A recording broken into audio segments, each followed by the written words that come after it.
नमस्कार, आप देख रहे हैं आपका कानून और मैं हूं आपके साथ अमृता चौरसिया।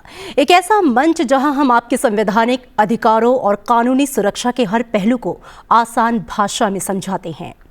आज का विषय जितना तकनीकी है उतना ही संवेदनशील भी, निजता की जंग आधार से एआई तक। क्या आपने कभी अपने चेहरे से किसी और को कर्ज लेते देखा है? क्या आपके नाम पर कोई फर्जी पहचान, फर्जी आधार, फर्जी ट्रांजैक्शन कर रहा है, वो भी बिना आपकी जानकारी के? सवाल यकीनन डराने वाला है, लेकिन ऐसा हो सकता है और हो भी रहा है। आज आपका कानून में हम कर रहे हैं वो बात जो आज नहीं की गई तो कल शायद हमारी पहचान ही हमारी ना रह जाए। एक तरफ है आधार, सरकार की पहचान का सबसे भरोसेमंद जरिया, और दूसरी तरफ है एआई, जो किसी का चेहरा, आवाज, हस्ताक्षर मिनटों में बना सकता है। चैट जीपीटी की मदद से फर्जी आधार कार्ड बनाए जा रहे हैं। 2024 में डीप फेक तकनीक के जरिए करीब 6 अरब डॉलर की धोखाधड़ी दर्ज की गई। हांगकांग की एक कंपनी को एआई जेनरेटेड वीडियो कॉल से करीब 212 करोड़ रुपए का नुकसान हुआ है। सिक्योरिटी मैगजीन के अनुसार साइबर संसार में हर रोज हजारों हमले होते हैं, जिसका मतलब है कि हर 39 सेकंड में लगभग एक साइबर हमला। तो चर्चा की शुरुआत करेंगे। हमारे साथ शीर्ष कानूनी विशेषज्ञ, डेटा सुरक्षा सलाहकार और तकनीकी जानकार हैं, जो बताएंगे आप अपने डेटा को कैसे बचाएंगे, आपका कानून आपके साथ कैसे खड़ा है। तो मैं उनका परिचय करवा दूं।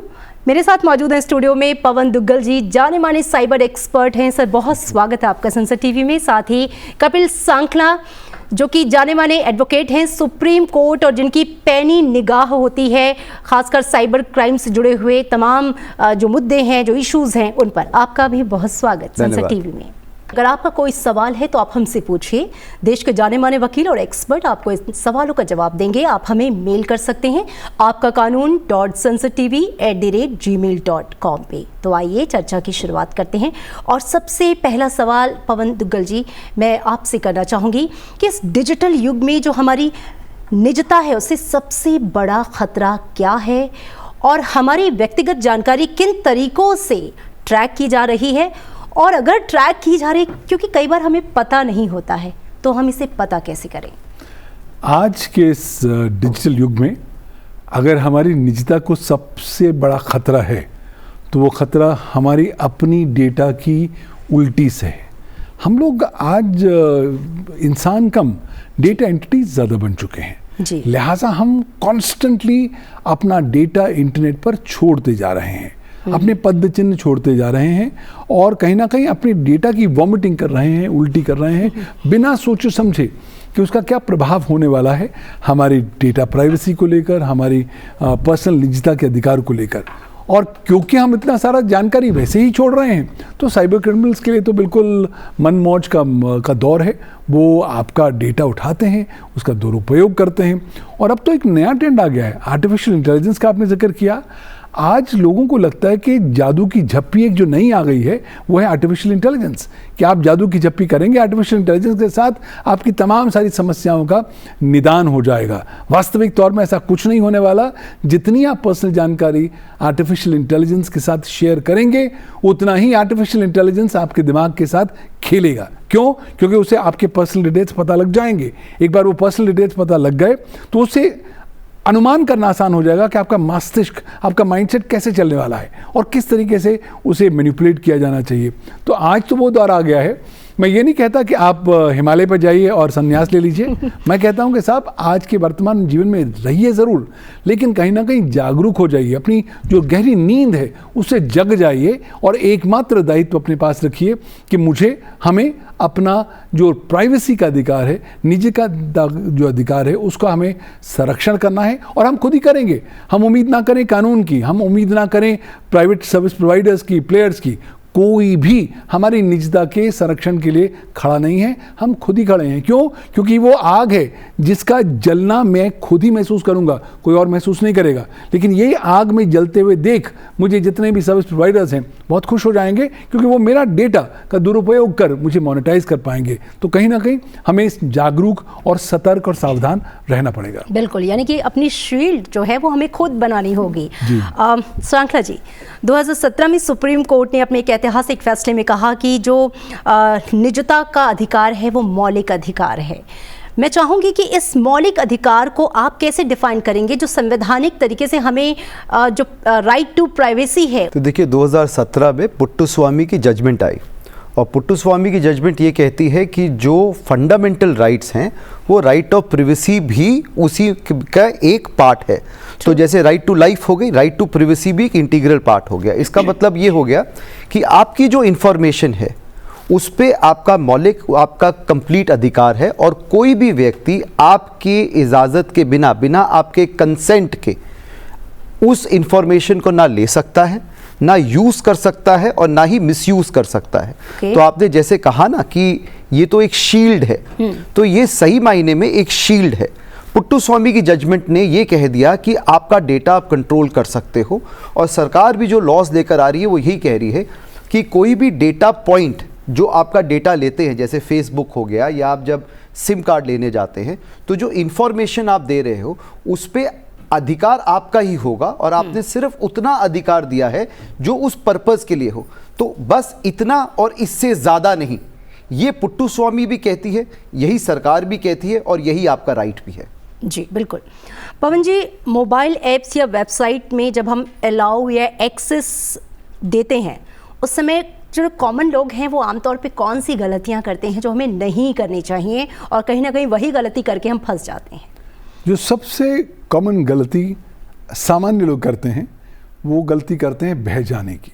हम लोग बह जाते हैं एक बहाव में, वो बहाव है आसपास में जो पीयर प्रेशर है, फलां बंदे ने डाउनलोड किया है, इसके पास है तो चलो मुझे भी करना है, बिना सोचे समझे कि उसकी टर्म्स एंड कंडीशंस क्या कह रही हैं, बिना दिमाग लगाए कि वो कौन कौन सी परमिशंस हमसे मांग रहा है। उदाहरण के तौर पर अगर आप एंड्रॉयड इस्तेमाल करें और उसमें अगर आप टॉर्च ऐप को डाउनलोड करें तो टॉर्च ऐप आपसे मांगता है कि आप मुझे जितने सारे कॉन्टैक्ट्स हैं उसको एक्सेस करने की इजाज़त दें। अब अगर आप अपने आप से सवाल पूछें कि टॉर्च का ताल्लुक आपके ऐप्स, आपके जो कॉन्टैक्ट्स हैं उनके साथ क्या है, तो आपको बहुत क्लियरली पता लग जाएगा ये तो गड़बड़ वाला झोल है। लेकिन अगर आप दिमाग ही नहीं लगाएंगे तो संभावित तौर पर पहली गलती आप वहाँ करेंगे। जब आपने सारी परमिशंस दे ही दी तो आप बिल्कुल एक हमाम में बिना वस्त्र के खड़े हो गए। एक बार आप बिना वस्त्र के खड़े हो गए तो आपकी उम्मीद कि आपकी निजता सुरक्षित रह जानी चाहिए एक गलत उम्मीद पर आधारित है। कहीं ना कहीं हमें खुद समझना होगा कि ये जो ऐप्स हैं ये 24 घंटे हमको सर्वेल करने वाले छोटे छोटे नए राक्षस हैं। ये वो प्रकार के प्रकरण हैं जो हमें जाने अनजाने में कॉन्स्टेंटली सर्वेल करते हैं, हमारा डेटा एकत्रित करते हैं, हमारी इजाज़त के बगैर, हमारे नोइंग के बगैर उस डेटा को बाहर भेजते हैं। उस डेटा का विश्लेषण होता है और उसके तत्पश्चात हमें टारगेट किया जाता है विभिन्न प्रकार की नई सेवाओं को लेकर। तो कोशिश करें कम ऐप्स का डाउनलोड करना है, कोशिश करें उन्हीं ऐप्स को डाउनलोड करें जिनके आप टर्म्स एंड कंडीशंस पढ़ चुके हैं, कोशिश करें वही परमिशंस दें जो ऐप के प्राइमरी फंक्शन के साथ बहुत अभिन्न रूप से जुड़ा हुआ है और अनावश्यक तरीके के परमिशंस कृपया ना दें। ये फैशन का दौर नहीं है, अब वो दौर आ गया है कि हमें कहीं ना कहीं एक एक तिनका करके अपने घोंसले को संजोना है और ये घोंसला हमारी निजता का है, वरना आने वाले समय में हम रोते रह जाएंगे, हमारी निजता पूरी तरीके से लुप्त हो जाएगी और तब हम अपने आप को कोसेंगे कि उस दौर में जब हमने किया था तब हमें किसी ने क्यों नहीं बताया। तो जागरूक होने की बहुत ज़रूरत है। बिल्कुल। Kapil ji, digital personal data protection act 2023, जिसमें जब हम राइट टू प्राइवेसी की बात करते हैं तो सहमति, जो कंसेंट है वो बहुत इंपॉर्टेंट हो जाता है। मुझे लगता है सहमति एक ऐसा शब्द है जो कई जगह हर जगह फिट बैठता है, उसके बिना अगला स्टेप उठाना ही नहीं चाहिए। लेकिन मैं जानना चाहूँगी इस एक्ट में सहमति को कैसे डिफाइन किया गया है या उसके लिए क्या प्रोटेक्शन शील्ड बनाई गई है? जी, मैं इस आंसर को एक छोटी सी कहानी के साथ बताता हूँ जो कि मेरे दोस्त ने बताया। कर्नाटका में काफ़ी सारे फार्मर्स ने सुसाइड कमिट करा था। उस पर जब इन्वेस्टिगेशन हुई तो पुलिस ने स्पेशल सेल को भेजा, स्पेशल सेल सीबीआई को लेकर आई और इसमें पीएमएलए आया। क्यों आया? पता ये चला कि उन सब में कोई और कनेक्शन नहीं था, बट उन सब ने कुछ ऐप्स डाउनलोड कर रखे थे। ऐप्स थे आसान तरीके से लोन लेने के, 2000, 4000, 10,000 के लोन, परंतु वो ऐप्स क्या करते थे कि आपके पूरे फ़ोन को हाईजैक कर लेते थे और फिर वो आपको ब्लैकमेल करना शुरू करते थे। आपकी फ़ोटोज़, आपके कंटेंट्स, आपके कनेक्शंस और रातों रात वो आपकी फ़ोटोज़ को लीक भी करते थे। इस तरह से बहुत सारे फार्मर्स ने सुसाइड करा। पता ये चला कि यहाँ पे कुछ जगहों में सिर्फ फ्रंट डमी कंपनीज थी और ये सारे ऐप्स चाइना के कुछ लोग कंट्रोल कर रहे थे। तो जैसे कि जो इन्होंने बात बोली वो एकदम सही की, आपको मालूम होना चाहिए आप कौन से ऐप्स को लेकर आ रहे हो। अब ये क्यों बता रहा हूँ, इसलिए बता रहा हूँ कि इस एक्ट के सेक्शन 6 में लिखा है कि कंसेंट क्या है। कंसेंट का मतलब ये नहीं है जो मैंने आपको बताया कि आप तो स्लेव हो गए, गुलाम हो गए हो, कि आपने बोल दिया कि मेरे तो मतलब सब निझावर, आप सब ले लो मुझसे। कंसेंट का मतलब इस एक्ट में है, और ये मेन स्तंभ है, ये मेन पिलर है, वो ये है कि मैं आपको अलाउ कर रहा हूं मेरी इतनी इंफॉर्मेशन, कितनी इंफॉर्मेशन, जितनी ज़रूरी है इस पर्टिकुलर काम के लिए। किस काम के लिए? जिस काम के लिए हम ये कॉन्ट्रैक्ट कर रहे हैं। बहुत क्लियर तरीका आप मुझे बताएंगे कि इससे ज़्यादा ये कहीं पे यूज़ नहीं होगा, और मेरी कंसेंट क्लियर होनी चाहिए। मतलब आपने जब तक यस नहीं लिखा तब तक ये कंसेंट नहीं हुई। मे भी नहीं चलेगा, हम ऐसा कर सकते हैं नहीं चलेगा, आपको साफ पूछना है। और अगर ये कंसेंट साफ नहीं है तो इस एक्ट में उसे कंसेंट नहीं माना जाएगा, और जहां कंसेंट नहीं माना जाएगा वहां पर अप टू 250 करोड़ तक के फाइन्स हैं उन कंपनियों पे जो इस तरह के कंसेंट्स या तो गलत तरीके से लेती हैं या कंसेंट लेने के बाद इंफॉर्मेशन को आगे लीक कर देती हैं या बेच देती हैं। तो इंफॉर्मेशन कितनी, बस उतनी, उससे ज़्यादा नहीं, और ना ही मेरी मर्जी के बिना आप किसी थर्ड पार्टी को ये इंफॉर्मेशन दे सकते हैं। ये कंसेंट है। आधार में अभी आपने देखा किस तरीके से फर्जी आधार एआई मिनटों में बना दे रहा है। यू कांट इवन जज, फोटो हो, सिग्नेचर हो, थम्स इंप्रेशन हो, और लोग कैसे इससे बचें? क्योंकि लोगों को तो लगता है भाई आधार तो हम हर जगह लगा देते हैं, आधार तो आज रद्दी में भी है, हर जगह है, हम कैसे बचाएं खुद को? मुझे लगता है हमें समझना होगा कि आधार का जो सेंट्रल आइडेंटिटीज डेटा रिपॉजिटरी है वो सुरक्षित है, क्योंकि सरकार उसे मैनेज कर रही है। लेकिन जैसे ही सरकार ने कहा है कि आधार के साथ अलग अलग चीज़ें जुड़ जाती हैं, तो आधार के आसपास एक इकोसिस्टम डेवलप हो गया है। अब ये जो पर्यावरण है ये असुरक्षित है, और कहीं ना कहीं उसकी असुरक्षा में हमारा भी योगदान है। हम कहीं जाते हैं अपना सिम लेने या बैंक का अकाउंट ले लें, वो कहते हैं आधार की कॉपी दो। हम बिना सोचे समझे आधार की फ़ोटोकॉपी कराते हैं, खुद घर से नहीं करते, बाहर से कराते हैं। बाहर वाला पहली बार अक्सर गलत करता है, कहता है कि साहब गलती हो गई, दूसरा आधार कॉपी ले लीजिए। पता लगता है जो आधार आप छोड़ के गए हैं उसकी 500 कॉपियाँ बनती हैं, वो 500 साइबर क्रिमिनल्स के यहाँ बेची जाती हैं। वो साइबर क्रिमिनल्स आपके आधार का दुरुपयोग करते हैं, और दुर्भाग्यपूर्ण कानून बहुत क्लियर है। कानून कहता है कि अगर आपके आधार का दुरुपयोग हुआ है तो कानून प्रिज्यूम करेगा कि दुरुपयोग आपने किया है। यह आधार एक्ट 2016 और आधार अमेंडमेंट एक्ट 2019 बताते हैं। और अगर आप कहते हैं कि साहब मेरा आधार दुरुपयोग हो चुका है, तो कानून कहता है दायित्व आप पर है, you will have to prove, onus of proof आपके ऊपर होगा कि साहब आप साबित करिए कि आपका आधार किस तरीके से दुरुपयोग उसका हुआ। तो इस संदर्भ में आधार इकोसिस्टम बहुत असुरक्षित हो गया है। यही कारणवश है कि unique identification authority of India भी प्रत्येक साल करीबन 50-60 एफआईआर दर्ज करती है विभिन्न प्रकार के अधिकर्मियों के बरखिलाफ, साइबर क्रिमिनल्स के बरखिलाफ जो आधार इकोसिस्टम में आधार का दुरुपयोग करते हैं। तो थंब रूल, आधार को पहले मास्क करके रखिए। दूसरा, आधार को लॉक करके रखिए। आप आज करीबन 99% भारतवासियों के पास आधार है, लेकिन 99% भारतवासियों से पूछिए कि उन्होंने कितनों ने अपना आधार लॉक किया है, तो शायद 95% कहेंगे साहब हमने लॉक ही नहीं किया है। तो आपको जाना UIDAI की वेबसाइट पर है, uidai.gov.in, वहाँ पर जाकर माय आधार की सर्विसेज में जाना है और अपने आधार को लॉक करना है। अब आप आपसे पूछोगे मुझे आधार को लॉक करने की ज़रूरत क्या है? ये तो सरकार का प्रूफ है। सरकार का प्रूफ ज़रूर है, लेकिन सरकार ये नहीं कहती कि साहब जो आपका दायित्व आप नहीं करेंगे। सरकार कहती है कि अपने आधार को सुरक्षित रखने का दायित्व भी आपका अपना है। तो जब आप आधार की वेबसाइट पर जाके अपने आधार को लॉक कर देते हैं तो उसका सीधा असर ये होता है कि आपके आधार का जो बायोमेट्रिक्स है उसका दुरुपयोग नहीं हो सकता। हाँ, थोड़ी दिक्कत आती है, इनकन्वीनियंस आती है कि हर बार आपको जब कुछ भी ऑथेंटिकेशन करना है आपको लॉक को खोलना है फिर बंद करना है। लेकिन वो कहते हैं ना, छोटी सी इनकन्वीनियंस ज़्यादा अच्छी है बनस्पत बहुत बड़े लॉस की तुलना में। तो आपने आधार को सही रखिए। दूसरी बात, आजकल मास्क आधार आ गए हैं।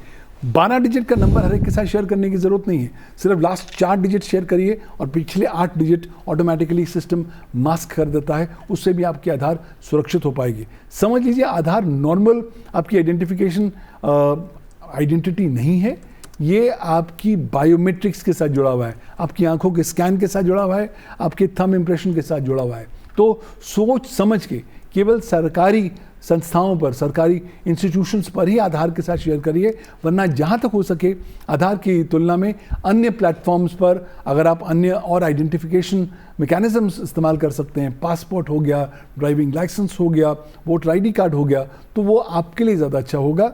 बेसिकली अब ज़रूरत आ गई है कि क्योंकि साइबर क्रिमिनल्स चारों ओर फैल चुके हैं, क्योंकि आज साइबर क्राइम का गोल्डन युग प्रारंभ हो चुका है, इसलिए दायित्व हम पर है कि हम थोड़े जागरूक हो जाएं, साइबर सुरक्षा को जीवन जीने की शैली के स्वरूप में अडॉप्ट करें और ऐसी बेसिक बुनियादी गलतियां ना करें जिसका बहुत आने वाले लंबे समय पर बड़ा प्रभाव हम पर पड़ सकता है।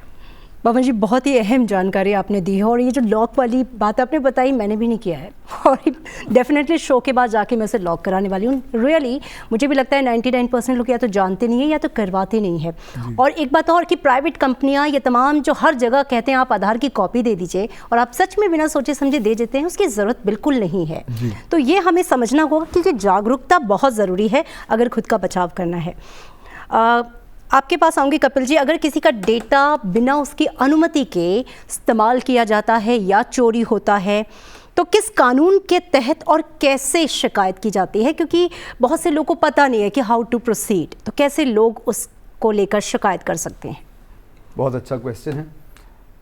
देखिए, जो आपका डेटा है, आपका मोबाइल नंबर हो गया, आपका नाम हो गया, आपकी ईमेल आईडी हो गई, आपका बायोमेट्रिक्स हो गई, ये सारी की सारी आज की डेट पे इसे आप डिजिटल एसेट बोलेंगे, प्रॉपर्टी बोलेंगे। डेफिनेटली। और ये प्रॉपर्टी ऐसी भी है कि अब लोग अपना मोबाइल नंबर तक अपने विल में लिखते हैं कि मेरे बाद ये किस लड़के या लड़की के पास जाएगा, क्योंकि वो जो मोबाइल नंबर होता है उसमें आपके सारे के सारे जो होते हैं पिन्स वगैरह आते हैं, तो आप नहीं चाहते ये डिजिटल डिटेल किसी और के हाथ में पड़े। तो अब यहाँ तक भी लोग करने लग गए हैं और इसको सेफगार्ड करना बहुत ज़रूरी है। बिल्कुल। पर जैसे कि कभी मिसयूज़ हो जाए तो जो सबसे पहली चीज़ होती है वो ये होती है कि आप जो फिड्यूशरी है, जो कंपनी है, आप सबसे पहले तो उस कंपनी में आप कंप्लेंट करेंगे। कंप्लेंट आप जैसे ही करेंगे, अगर उसका वो रिजात नहीं करते हैं तो आप उसको फिर एस्केलेट करेंगे। अब इसमें भी दो चीज़ें होती हैं। एक ये होता है जो कंपनी है उसको 7 दिन के अंदर इसको रिजॉल्व करना ज़रूरी होता है। कुछ स्टेजेस में रिस्पॉन्ड टाइम 30 दिन से ज़्यादा नहीं हो सकता। अगर वो उस पीरियड के अंदर नहीं करते हैं तो आप उसको एस्केलेट करते हैं और आप इसको एक बोर्ड पे ले जा सकते हैं। ओके। और वो बोर्ड फिर के पास क्वाजी जुडिशियल, इसका मतलब कोर्ट वाली पावर भी होती है, तो वो आपसे इंफॉर्मेशन मांग सकते हैं, वो इन्वेस्टिगेशन इंक्वायरी की चीज़ें भी कर सकते हैं, वो एविडेंस भी देख सकते हैं। जैसे कि सर ने बताया कि एविडेंस आपको जो होता है वो बहुत संभाल के रखना होता है, तो जो एविडेंस है वो भी देख सकती है। और ये सारी चीज़ों के बाद वो फिर डिसीजन भी ले सकती है। आपके पास एक राइट और भी है जो हमारा पुराना राइट है, वो है क्रिमिनल केस फाइल करने का, पुलिस के पास जाने का। आईटी एक्ट में तो हो गया, पर आपके आईपीसी में अगर आपका समझो कि डेटा है उसका फर्जीवाड़ा हुआ है तो 420 का केस हो गया। अगर आपने किसी पर्टिकुलर आदमी को दिया था, क्रिमिनल ब्रीच ऑफ ट्रस्ट हो गया, तो 403, 406, 409, 420 के अंदर आप क्रिमिनल केस भी फाइल कर सकते हैं। उससे क्या होगा कि एक स्टेट मशीनरी ही आपके लिए इन्वेस्टिगेशन एंड इंक्वायरी करेगी और जो फर्जीवाड़ा करने वाले लोग हैं उनको पनिश करेगी। ऐसे आपके पास राइट्स बहुत सारे हैं, पर सबसे ज़्यादा ज़रूरी चीज़ तो ये कि कहा ना कि प्रॉपर्टी है तो तिजोरी में रखो, ताला लगा के रखो और चाबी संभाल के रखो। बहुत सही बात आपने कही। पवन दुग्गल जी, इसी से जुड़ा सवाल आपसे भी है, चूँकि उनसे हमने कानूनी तरीके समझे, आपसे हम टेक्निकल तरीके समझेंगे कि अगर किसी व्यक्ति का डेटा चोरी हो जाए या उसके साथ फ्रॉड हो जाए तो वो तकनीकी रूप से क्या कदम उठा सकता है, कौन से स्टेप्स ले सकता है? तकनीकी रूप से पहली बात यह है कि आप स्वयं आईटी एक्सपर्ट ना बने तो अच्छी बात है। अगर आपका डेटा दुरुपयोग हो चुका है या उसको टैम्पर किया गया है, तो पहला बुनियादी सवाल, जो ओरिजिनल इलेक्ट्रॉनिक एविडेंस है उसके साथ आप बिल्कुल भी कोई खिलवाड़ ना करें। कोशिश करें उसको सेम स्थिति में, सेम पोजीशन में रिटेन करके रखें। अगर मोबाइल है तो मोबाइल को एज इट इज ही पड़े रहने दीजिए, कोई बात नहीं, कुछ देर बाद बैटरी डेड हो जाएगी, कोई दिक्कत की बात नहीं। अगर आपका डेस्कटॉप है, लैपटॉप है, तो उसको आपने तुरंत प्लग ऑफ कर देना है ताकि सारी इन्फॉर्मेशन जो है तुरंत रिटेन हो जाए। दूसरी बात, आपने पुलिस को तुरंत इन्फॉर्म करना है। अब तो सरकार ने आपको ये सुविधा दे रखी है कि आप घर बैठे हुए 1930 पर कॉल कर सकते हैं, जो राष्ट्रीय साइबर क्राइम हेल्पलाइन नंबर है। आप cybercrime.gov.in पर जाकर राष्ट्रीय साइबर सुरक्षा रिपोर्टिंग पोर्टल पर जाकर भी रिपोर्ट कर सकते हैं, और ये जितना भी एविडेंस है सरकार को दे सकते हैं, सरकारी एजेंसीज देखेंगे। बहुत बार लोग कहते हैं कि साहब मुझे सरकार को इन्फॉर्म नहीं करना, मुझे पुलिस को इन्फॉर्म नहीं करना, क्यों? ये बात बाहर चली जाएगी, मेरा शेयर प्राइस खराब हो जाएगा, मेरी रेपुटेशन नकारात्मक रूप से प्रभावित होगी। अगर आप उस दिशा में निर्णय ले रहे हैं तभी मैं आपको यही कहूँगा कि साहब ओरिजिनल एविडेंस को प्रिजर्व करके रखिए। आज आपका मन नहीं है कि आप उसे रिपोर्ट करें, हो सकता है कल मन बन जाए। अगर एविडेंस को आपने कहीं ना कहीं मैनिपुलेट कर लिया, कहीं ना कहीं अनावश्यक तरीके से एक्सेस कर लिया, तो उसका आप इस्तेमाल कभी भी नहीं कर पाएंगे। तीसरी बात, इस प्रकार के एपिसोड से आपने एक वेकअप कॉल के तौर पर रखना है। जब भी कोई ऐसा एपिसोड हो जाता है तो आपने अपने आप को समझाना है कि साहब आज रात को दुनिया ख़त्म नहीं हो रही, कल सुबह फिर सूरज उगेगा। मुझे अपने आप से पूछना है मुझसे गलती यहाँ पर कहाँ हुई, क्यों? क्योंकि गलतियों के तो हम अंबार हैं, हम तो खुद इंसान हैं, हम तो टू अर्न इज ह्यूमन वाली कहानी बात करते हैं। लेकिन हमें समझना होगा कि आज हम डिजिटल कुरुक्षेत्र के केंद्र बिंदु पर आके खड़े हो गए हैं। चारों दिशाओं से हम पर अटैक हो सकता है, हो रहा है। जब जब अटैक होगा कभी ना कभी हम कुछ गलती करेंगे। तो जब एपिसोड हो जाए अपने आप से पूछिए मुझसे कहाँ गलती हुई, और संकल्प लीजिए कि अगले आने वाले समय में मैं एटलीस्ट इस गलती को दोबारा दोहराऊंगा नहीं। तो एटलीस्ट इस तरीके से आप अपना जो सुरक्षा पोस्चर है उसको आप सुदृढ़ बनाते रहेंगे, सतर्क रहेंगे, सावधान रहेंगे। आज वो ज़माना चला गया कि हर लोगों पर विश्वास करना है, आज किसी पर भी विश्वास नहीं करना है। हर एक व्यक्ति को एक नए लेंस से देखना है। वो लेंस है डिस्ट्रस्ट का और मिसट्रस्ट का। हर व्यक्ति पर शक शुबा के दृष्टिकोण से देखिए जब तक आप स्वयं उसकी पुष्टि ना कर पाएं कि ये व्यक्ति या उसकी जानकारी ट्रस्टवर्दी है, रिलायबल है या नहीं है। तो बेसिकली ब्रॉड चीज़ें ये कर सकते हैं।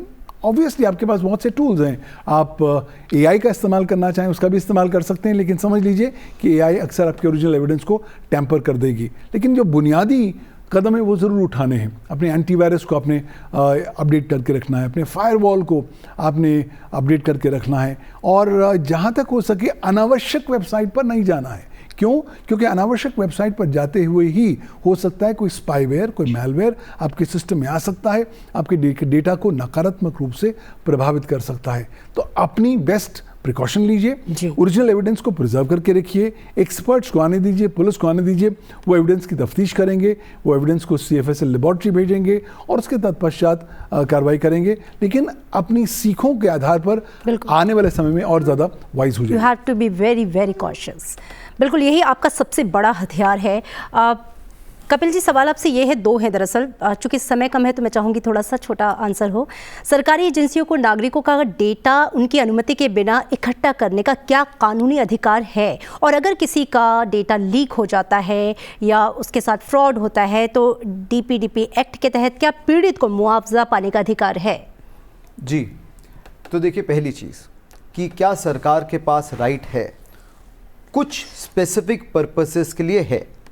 आधार एक्ट जो है वो इनेबलिंग एक्ट है, वो उसको खोल के रखता है और उसको कंट्रोल करता है DPDP एक्ट।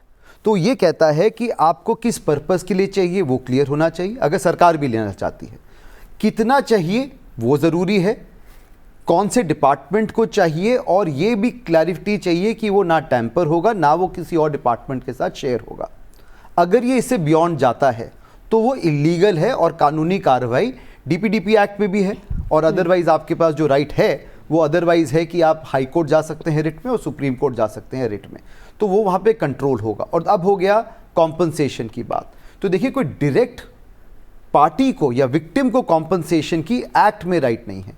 जो फाइन का है वो 10,000 रुपये से लेके 250 करोड़ रुपए तक है, जो कि हम डिस्कस कर चुके हैं। परंतु जहाँ तक कि आपके पास कॉम्पनसेशन की बात होती है, उसके लिए आपके पास टॉट मतलब जो सिविल कोर्ट होता है वो खुला है कि आप जाके बोलिए कि मुझे मेरी जो रेप्यूटेशन है वो ख़राब हो गई, डेफेमेशन, या मुझे नुकसान हो गया, मैं बिजनेस खो चुका हूँ, या इसके लॉस की वजह से मुझे मानसिक ट्रॉमा पहुँची है, हरासमेंट हुई है, मेरी जग हसाई हुई है, और इस चीज़ों के लिए मैं कॉम्पनसेशन चाहता हूँ, तो वो आपको कॉम्पनसेशन भी मिलेगा।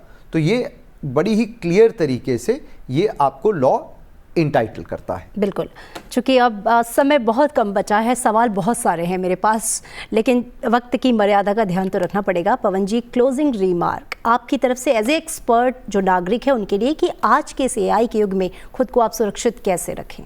आज इस एआई के युग में अपने आप को सुरक्षित रखना है तो एआई को केवल एक टूल समझिए, अपना स्वामी ना समझिए। अपनी जो पर्सनल सीक्रेट्स हैं एआई के साथ शेयर ना करें। दूसरी बात, एआई का लिमिटेड इस्तेमाल करें। हम फिलहाल उसको खिलौने के तौर पर खेलते ज़रूर हैं, लेकिन खेलते वक्त बहुत सारी चीज़ें, अपनी इंफॉर्मेशन उनके साथ शेयर कर जाते हैं। समझ लीजिए कि जिस तरह इंटरनेट एक ऐसा प्रकरण है जो कभी सोता नहीं है और कभी कुछ भूलता नहीं है, एआई उससे ज़्यादा ख़तरनाक है। एआई एक बार आपने कुछ चीज़ डाल दी, वो आजीवन के लिए याद रखेगा और उसका इस्तेमाल आपके बरखिलाफ करेगा। तो सतर्क रहिए। अपने आप रोज़मर्रा के जीवन में साइबर रेजिलियंस को अपना अडॉप्ट करिए। साइबर रेजिलियंस एक नया कॉन्सेप्ट है जहाँ हम मानते हैं कि हम पर आक्रमण होगा, हम शिकार होंगे साइबर आक्रमण को, साइबर सिक्योरिटी ब्रीचेस के, साइबर क्राइम के। कोशिश करें, पैनिक नहीं करना अगली बार आप शिकार बनते हैं, लेकिन कितनी जल्दी आप पुनः से नॉर्मलसी पर आ सकते हैं, यहाँ पर फोकस करें और take each day as it comes. Technology से घबराने की ज़रूरत नहीं है, लेकिन सतर्क सावधान होने की ज़रूरत है और कहीं ना कहीं कंजूस बनने की ज़रूरत है। हम कंजूस बन जाएं ताकि अपनी कम से कम जानकारी इन एआई के साथ शेयर करें तो अच्छा रहेगा। जी, कहते हैं ना, दुर्घटना से देर भली, यहाँ पे कहना होगा कि दुर्घटना से सावधानी भली। कपिल जी, आपका रुख करना चाहूँगी, आप क्या कानूनी सजेशंस देना चाहेंगे? ब्लैंक डॉक्यूमेंट साइन मत करिए ना, जब आप बैंक में अकाउंट खोलने जाते हैं या आप सिम कार्ड लेने जाते हैं किसी भी चीज़ के लिए, पहले तो ब्लैंक सिग्नेचर्स बंद कर दीजिएगा। ओके। दूसरा, अगर आप अपना कोई भी डेटा इंफॉर्मेशन देते हैं तो उसमें साइन करके पर्पस जरूर लिखिएगा। अगर वो पर्पस लिखा होगा तो उसका मिसयूज होने की चांसेस काफ़ी कम हो जाते हैं। बहुत बढ़िया।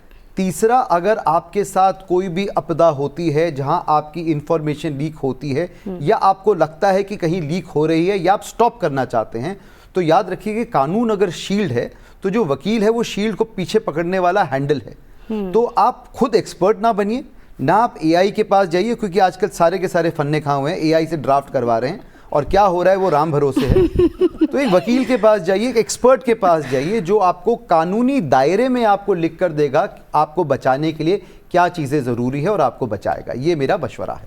बहुत सुंदर और बहुत बहुत धन्यवाद। थैंक यू सो मच इतनी इम्पॉर्टेंट जानकारी हमारे दर्शकों के साथ शेयर करने के लिए, क्योंकि जागरूकता और अवेयरनेस एक ऐसी ढाल है, एक ऐसा शील्ड है किसी भी खतरे से आपको बचाने के लिए। इसलिए जागरूक होना बहुत ज़रूरी है और उसके लिए आपका कानून देखना ज़रूरी है। थैंक यू सो मच आप दोनों खास मेहमानों का।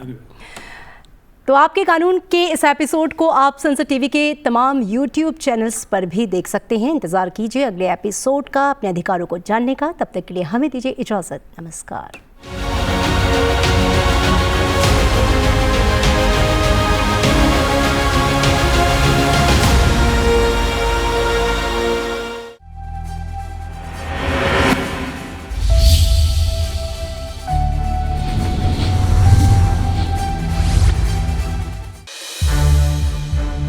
संसद टीवी के और भी प्रोग्राम्स देखने के लिए सब्सक्राइब करें हमारा यूट्यूब चैनल और हाँ, इन्हें लाइक और शेयर करना ना भूलें।